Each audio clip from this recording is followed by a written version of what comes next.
Hello, I am Professor Saket Jain, and आज and I am taking lecture of Unix and Cell programming today for the MCA students.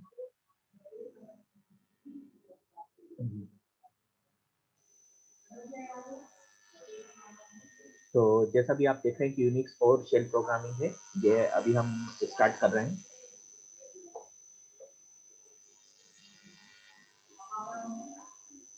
Unix and shell programming MCA first semester. तो Unix सबसे पहले Unix के बारे में जानने के लिए हम देखेंगे कि यूनिक्स क्या है। यूनिक्स क्या है? Unix is a operating system.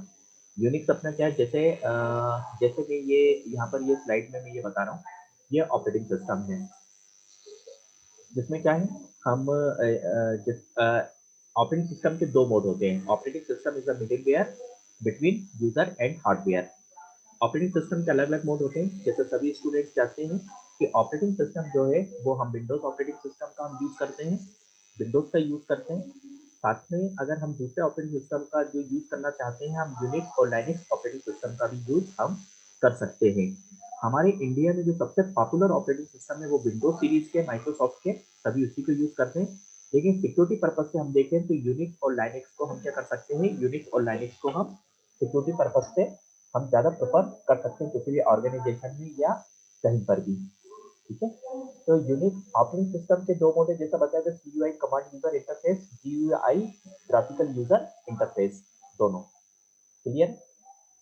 चलिए, अब यहाँ पर जैसे कि ये बताया जा रहा है, इसमें every general purpose computer must have an operating system to run other programs and applications. Without operating system हम ना तो किसी भी हार्डवेयर को हम एक्सेस कर सकते हैं और ना ही किसी भी सॉफ्टवेयर को हम एक्सेस कर सकते हैं।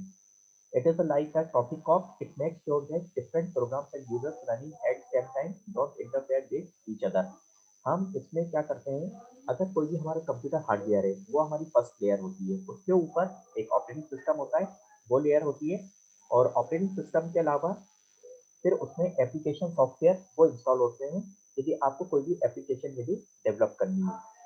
ऑपरेटिंग सिस्टम एक मेन फीचर जो है, एक सिक्योरिटी भी प्रोवाइड कराता है, जिससे कोई अनऑथराइज यूजर या कोई उसको इलीगल एक्सेस ना कर सके। क्लियर? जैसे ये डायग्राम है, इस डायग्राम में मैं बता रहा हूँ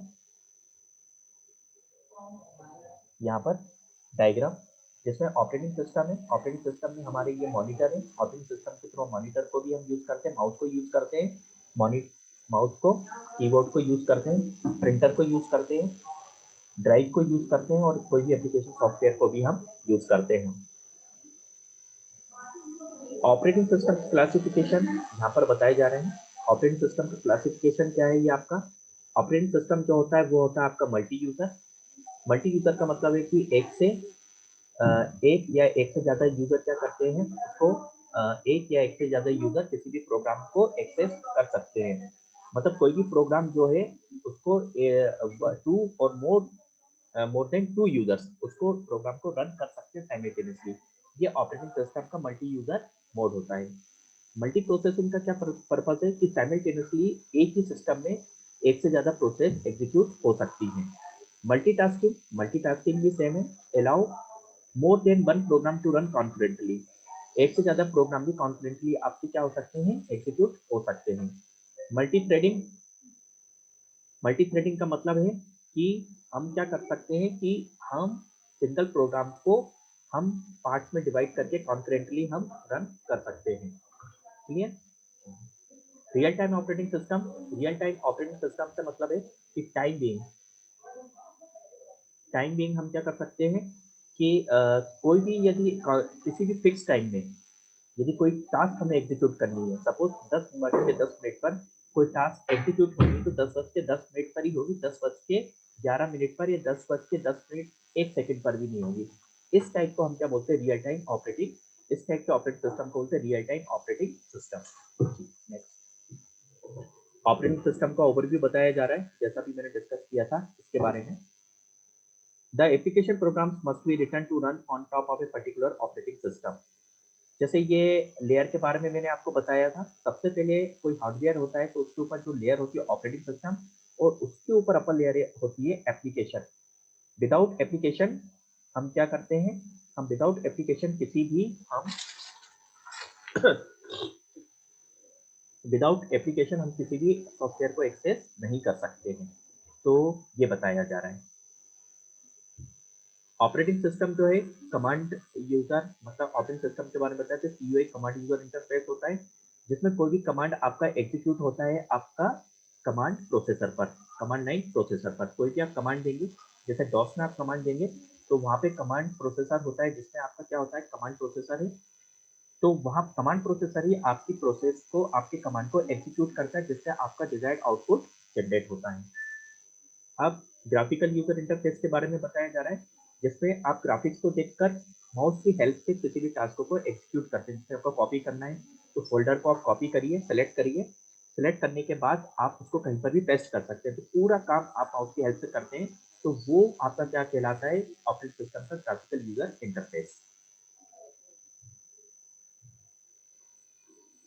सिस्टम, अब सिस्टम के बारे में बताया जा रहा है। A group of interdependent items that interact regularly to perform a task. आप है एक से ज्यादा टास्क को आप क्या करिए, ग्रुप में ग्रुप बनाइए और उसको एग्जीक्यूट करिए, तो ये आपका क्या कहलाता है, सिस्टम कहलाता है। अब जैसे क्या है, a computer system refers to the hardware software components that run a computer or computers. अब क्या होता है, कंप्यूटर सिस्टम में हार्डवेयर सॉफ्टवेयर कंपोनेंट्स होते हैं जो कंप्यूटर पर रन होते हैं। अब an information system is a system that collects and store data. Information system में क्या होता है कि आपका आपका डेटा कलेक्ट होता है और स्टोर होता है। System often simply refers to operating system. इसको अपन सिस्टम को हम क्या बोलते हैं, ऑपरेटिंग सिस्टम।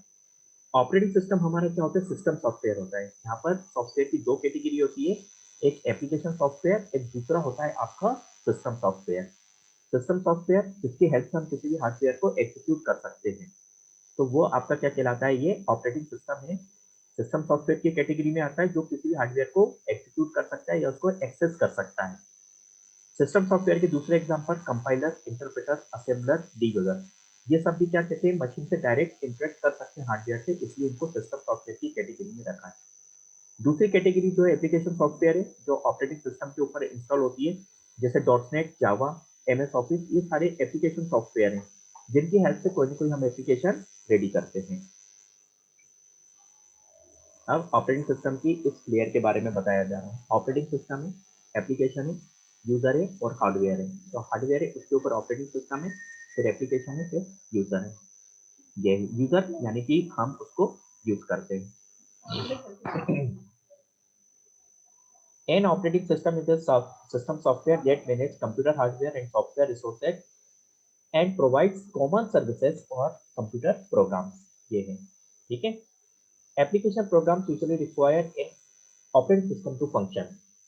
क्लियर। तो नेक्स्ट हम देखते हैं ऑपरेटिंग सिस्टम के बारे में। Single and multitasking. Operating system जो है सिंगल टास्किंग होता है, एक बार में एक ही प्रोग्राम एग्जीक्यूट होता है। मल्टीटास्किंग मतलब एक से ज्यादा टास्क आपकी एग्जीक्यूट होती है। अभी जैसा बताया था सिंगल एंड मल्टी यूजर, जिसमें एक ही प्रोग्राम को मल्टीपल यूजर उसको एग्जीक्यूट कर सकते हैं। मल्टीपल यूजर, सिंगल यूजर में केवल एक ही यूजर उसको एग्जीक्यूट करेगा। नेक्स्ट जो है वो क्या कहलाता है, distributed operating system. Distributed operating system क्या होता है, जिसमें आपके जो है कंप्यूटर सिस्टम आपके डिफरेंट डिफरेंट जगह पर डिस्ट्रीब्यूट रहते हैं। और एम्बेडेड ऑपरेटिंग सिस्टम क्या कहलाता है, embedded operating system are design to use in embedded computer system. Embedded operating system की हेल्प से हम क्या कर सकते हैं, हम किसी भी हार्डवेयर डिवाइस को हम ऑपरेट कर सकते हैं कंप्यूटर की हेल्प से। तो इस टाइप के ऑपरेटिंग सिस्टम को हम क्या बोलते हैं, एम्बेडेड ऑपरेटिंग सिस्टम। जैसे कि क्या है, आपके पास एक कंप्यूटर सिस्टम, एक पीसी है, ठीक है। आपके पास पीसी है, उस पीसी को आप क्या करेंगे, उस पीसी पर आप एम्बेडेड ऑपरेटिंग सिस्टम को इंस्टॉल करेंगे और आप उससे सीएनजी मशीन को या किसी भी मशीन को आप ऑपरेट कर सकते हैं कमांड देकर। तो इस टाइप के ऑपरेटिंग सिस्टम को हम बोलते हैं एम्बेडेड ऑपरेटिंग सिस्टम। अब जैसा इस वाली स्लाइड में बताया जा रहा है, clear picture on what we understood. ये अब इसमें जैसे ये अपना हार्डवेयर, ये अपनी हार्डवेयर कैटेगरी है, सीपीयू, रैम, इनपुट आउटपुट, ये अपनी ऑपरेटिंग सिस्टम। जिसमें सिस्टम सॉफ्टवेयर हार्डवेयर आपके इंस्टॉल है, first layer, second layer. Upper layer होती है यूजर, जो हम लोग क्या करते हैं, कंप्यूटर हार्डवेयर को, कंप्यूटर को हम यूज करते हैं, उसको हम यूजर बोलते हैं। ठीक है, चलिए नेक्स्ट।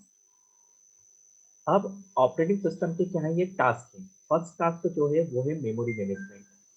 कंप्यूटर में जो मेमोरी होती है वो दो टाइप की मेमोरी होती है, प्राइमरी मेमोरी होती है, दूसरी होती है सेकेंडरी मेमोरी। प्राइमरी मेमोरी और सेकेंडरी मेमोरी। प्राइमरी मेमोरी को रैम कहते हैं और सेकेंडरी मेमोरी जो होती है हार्ड डिस्क, जिसमें परमानेंट डेटा स्टोर होता है। प्राइमरी मेमोरी आपकी वोलेटाइल होती है, जिसमें आपका डेटा परमानेंटली स्टोर नहीं होता है और लाइट जाने पर डेटा यहाँ से वेनिश हो जाता है। और मेन मेमोरी यानी हार्ड डिस्क मेन मेमोरी है, जिसमें आपका परमानेंटली डेटा स्टोर होता है।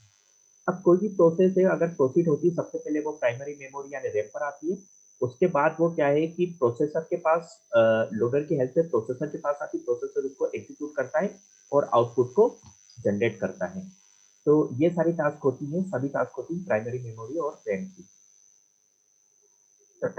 इसमें एलोकेशन और डीलोकेशन भी चलता है। कोई भी रिसोर्सेज को मेमोरी एलोकेट होती है और रिसोर्स को यूज करने के बाद, आउटपुट एग्जीक्यूट होने के बाद वो डी एलोकेट हो जाता है रिसोर्स। ठीक है। और मल्टी प्रोग्रामिंग में आपका क्या होता है, multi programming environment, the OS decides this process gets the processor when and for how much time. इस फंक्शन को हम क्या बोलते हैं, जिसमें मल्टीपल प्रोसेस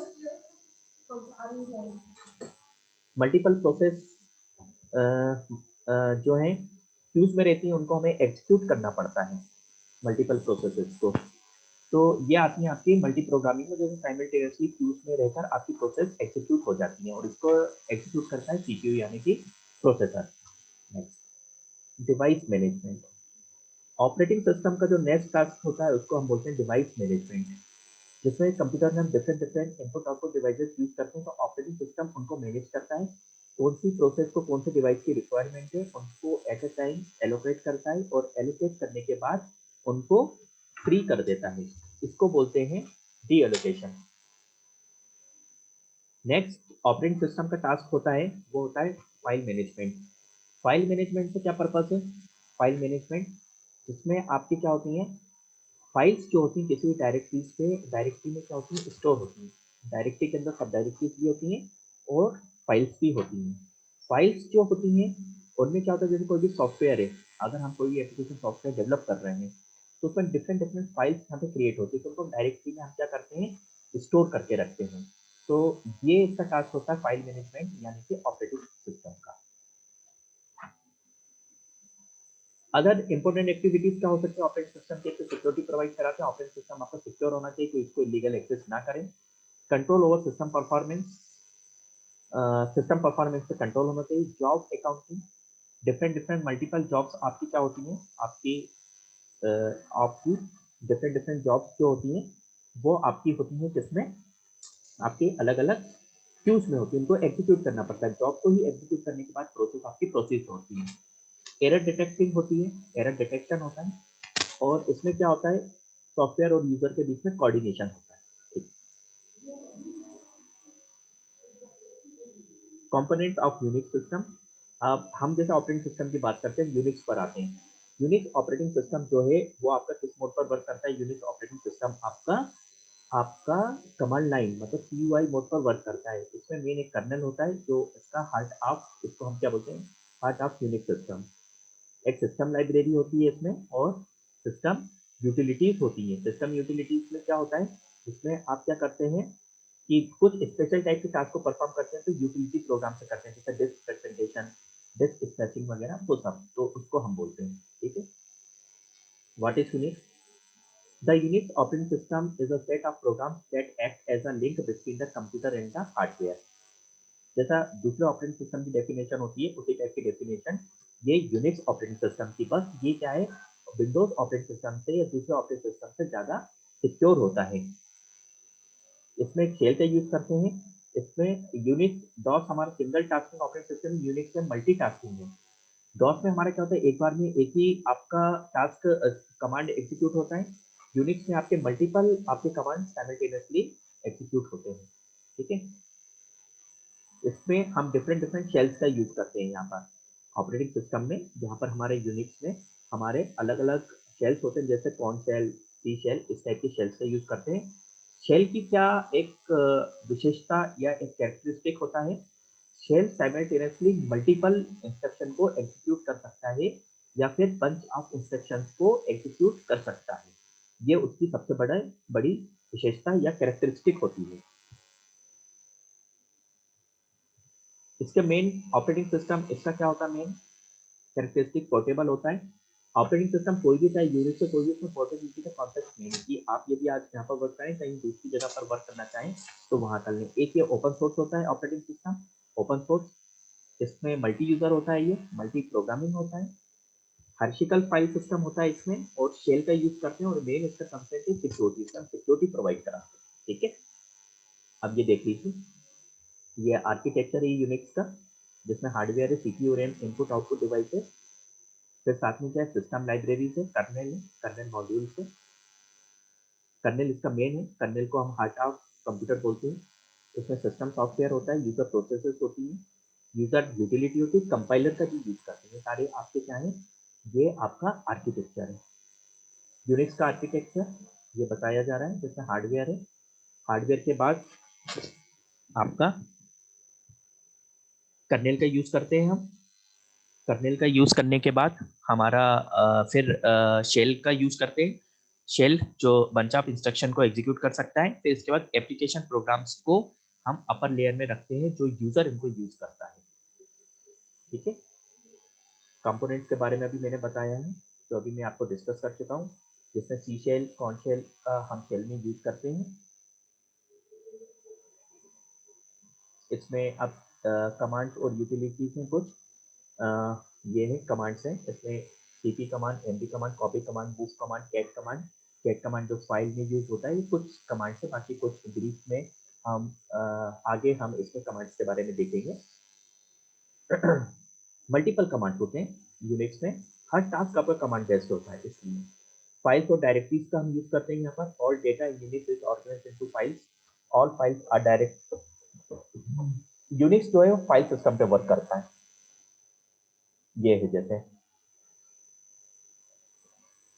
फीचर्स ये बता रहे हैं। अब ये यूनिक्स का फाइल सिस्टम के बारे में बताएं। इसमें रूट होता है, हर एक फाइल होती है, फाइल में ही आपकी यूटिलिटी के अकॉर्डिंग आपके प्रोग्राम्स यहाँ पे स्टोर होते हैं। जैसे टेम्प फाइल है, ऑप्शन फाइल है, होम फाइल है, यूजर फाइल है। ठीक है, ये सारी रूट इसकी मेन फाइल होती है। जब आप लाइनक्स इंस्टॉल करते हैं तो रूट डायरेक्टरी का स्पेस क्रिएट करना पड़ता है, उसके अंदर ये सारी फाइल्स आपकी क्या होती हैं, क्रिएट होती हैं, स्टोर होती हैं। तो ये यूनिक्स का फाइल सिस्टम है, इसको हम बोलते हैं हायरार्किकल फाइल सिस्टम। अब जैसे कि हम शेल की बात करेंगे यहाँ पर। शेल एक क्या है, एक कमांड इंटरप्रेटर है, जिसमें आपका क्या होता है, शेल आपका एक कमांड इंटरप्रेटर है, जिसमें आपके आपके कमांड्स आपके यहाँ पर एग्जीक्यूट होते हैं। और शेल क्या करता है, कर्नेल को प्रोटेक्ट भी करता है। और प्रोटेक्ट क्या है, क्योंकि हार्डवेयर हार्डवेयर कर्नेल होता है, कर्नेल के ऊपर शेल होता है, इसलिए वो क्या करता है, कर्नेल उसको प्रोटेक्ट, कर्नेल को शेल प्रोटेक्ट करता है। शेल में हम एक बॉर्न शेल का यूज करते हैं, दूसरा हम सी शेल का यूज करते हैं, कॉर्न शेल का यूज करते हैं, सी शेल का यूज करते हैं, और बेस शेल का यूज करते हैं। अब शेल क्या होता है उसके बारे में मैं आपको बता रहा हूँ। शेल जो होता है, check your prompt usually base user, ये डॉलर होता है। सी आपका इसमें डॉलर का यूज करते हैं बेस शेल में। सी शेल में हम परसेंटेज का यूज करते हैं। ये प्रॉम्प्ट होते हैं, जैसे डॉस में हमारा ये प्रॉम्प्ट चलता है, ऐसे ही इसमें होता है। सी शेल होता है सुपर यूजर, रूट होता है यहाँ पर। रूट के लिए हम हेश का यूज करते हैं।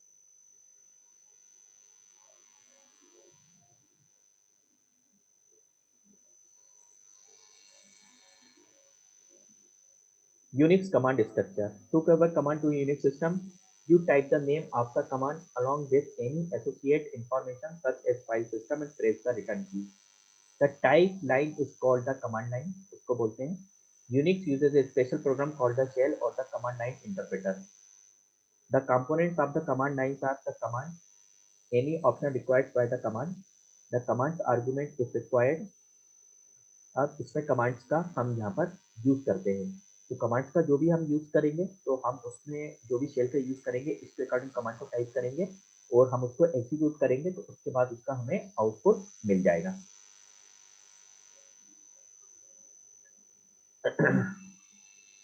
Unix command.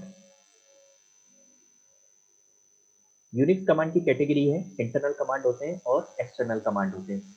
दो कैटेगरी होती है यूनिक्स में। There is a set of commands which are part of the shell and to execute them the shell doesn't need to search the given path in the path variable. These are also called shell bulletins और internal commands. आपके shell में जाके command execute होते हैं और उनको कोई path required नहीं होता एग्जीक्यूट या सर्च करने के लिए कमांड को, तो इंटरनल बोलते हैं और इंटरनल कमांड्स कहते हैं। और जिन कमांड्स में आपका क्या होता है एक्सटर्नल कमांड्स आपके, जिसमें आपका पाथ सर्च होता है, जहाँ भी आपको कोई भी कमांड को एग्जीक्यूट करना है तो उनको हम एक्सटर्नल कमांड कहते हैं। इंटरनल कमांड का एग्जांपल है CSDIR और list command, shell O4 and EX and super process will start LS, ये एक्सटर्नल कमांड्स कहलाते हैं। ये एग्जांपल है उसका।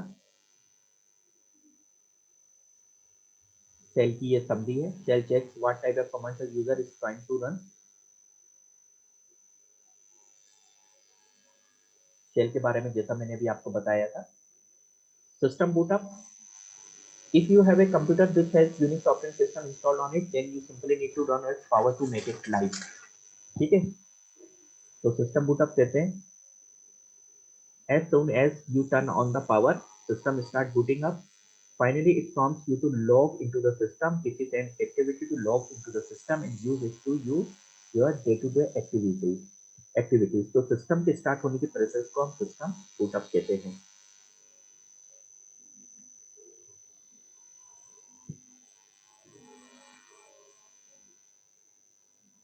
लॉगिन करने के लिए ये बताया गया है, login Unix.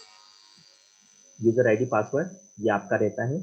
User ID password आप क्रिएट करते हैं, तो फिर आप एक्सेस कर सकते हैं। कैलेंडर को आप यूनिक्स में आप यूज कर सकते हैं। चेंज पासवर्ड कमांड होता है, आपने कोई भी पासवर्ड सेट किया है तो चेंज पासवर्ड से आप उसको पासवर्ड चेंज कर सकते हैं। ये इसका कमांड होता है पासवर्ड चेंज का। ठीक है, ये जैसा ये मैं बता रहा हूँ। आप यूनिक्स में डायरेक्टरीज और फाइल की क्या कर सकते हैं, आप यहाँ पे लिस्टिंग भी कर सकते हैं। All data in Unix is organized into files. सारा जो यूनिक्स जो है, जैसा मैंने बताया, तो फाइल सिस्टम पे वर्क करता है, इसमें डायरेक्टरीज नहीं होती है, फाइल सिस्टम पे वर्क करता है। ये है, इसमें परमिशन है। ये एलएस कमांड है, जिसमें एलएस कमांड में हम क्या करते हैं, LS command minus error listing होती है, कितने यूजर हैं, क्या कौन वर्क कर रहा है, कैसा क्या है, तो उसकी लिस्टिंग होती है। ये हु आर यू कमांड होता है, इसमें आपका क्या होता है, जिसमें आप यदि लॉगिन है तो आपका कौन सा यूजर लॉगिन है, मल्टीपल यूजर क्योंकि लॉगिन हो सकते हैं, तो हु एम आई से आप क्या कर सकते हैं, उसको आप लॉगिन आप देख सकते हैं कौन सा यूजर सिस्टम पे लॉगिन है। हु इज लॉग इन, ये यूजर्स हैं, कितने यूजर वर्क कर रहे हैं, तो आप यूजर्स कमांड से आप क्या कर सकते हैं, नंबर ऑफ यूजर्स को सर्च कर सकते हैं या फाइंड कर सकते हैं कितने नंबर ऑफ यूजर्स यहाँ पर आपके लॉगिन हैं। लॉग इन आउट, अगर आपने लॉग इन किया तो लॉग आउट करना है तो उसके लिए भी आप लॉग आउट कर सकते हैं। ये है सिस्टम शटडाउन कमांड है। ये आप सिस्टम को शट डाउन करना चाहें तो डायरेक्ट आप init power of reboot reboot से सिस्टम को रिबूट कर सकते हैं, पावर ऑफ से सिस्टम शट डाउन कर सकते हैं, शट डाउन कर सकते हैं। ये है सेलेक्टिबिलिटी इन यूनिक्स कमांड, ये यूनिक्स के कमांड के बारे में है।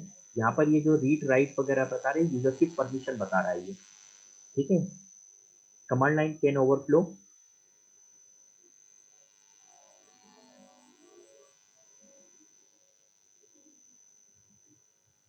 अगर कुछ आपने गलत की तो डिलीट का ऑप्शन होता है इसमें, तो कंट्रोल प्लस एस से आप उसको डिलीट भी कर सकते हैं फिलिंग लाइन, और कंट्रोल प्लस यू कमांड का भी यूज कर सकते हैं इसमें। कुछ भी यदि रॉन्ग हो आपको बैक स्पेस, इसमें बैक स्पेस जो है वर्क नहीं करता है। ये सारे कमांड है इसमें। कंट्रोल प्लस बी से आप कर सकते हो move the cursor backward one character, control plus C cancel the currently running command, control plus C log out of the current session. ये सारी चीजें हैं।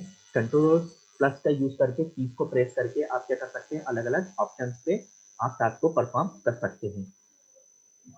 यूजर के टर्मिनल के बारे में आप इस कमांड से आप जान सकते हैं, जो मैंने ये सिस्टम टी बाय ये जो कमांड बताया है, टी बाय एग्जाम्पल। ठीक है, S T Y change and print terminal line setting.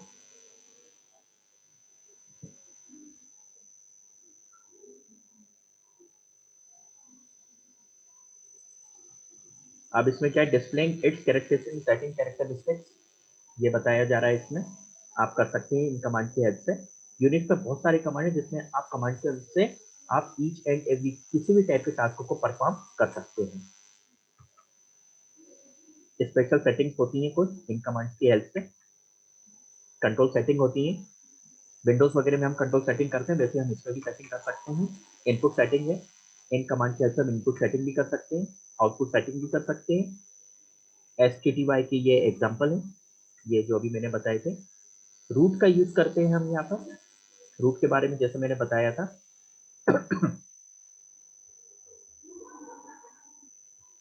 Administrative privilege भी आपको दिए जाते हैं यहाँ पर, वो सारे कि एडमिनिस्ट्रेशन उसको क्या क्या हम एडमिनिस्ट्रेटिव प्रिविलेज दे सकते हैं।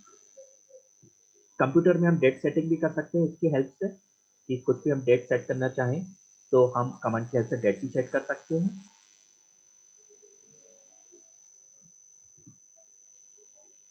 कम्युनिकेशन विथ यूजर, हम एक दूसरे यूजर से हम वॉल कमांड से हम कम्युनिकेट भी कर सकते हैं।